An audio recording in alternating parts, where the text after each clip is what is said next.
Hello there, welcome to this video. In this video I'm gonna show you how you can remove demo content from your WordPress website.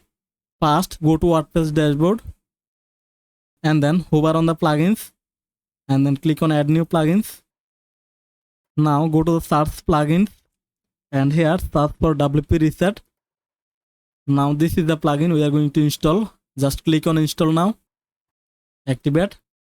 Now hover on the tools and then click on WP reset. Now scroll down and go to the bottom and here type reset. Click on reset site. Click on reset WordPress and it's resetting. It will take a few moments and it's done. Now if you check your website and there you go. So this is how you can remove demo content from your WordPress website. Hope that this video helped you out. Thanks for watching.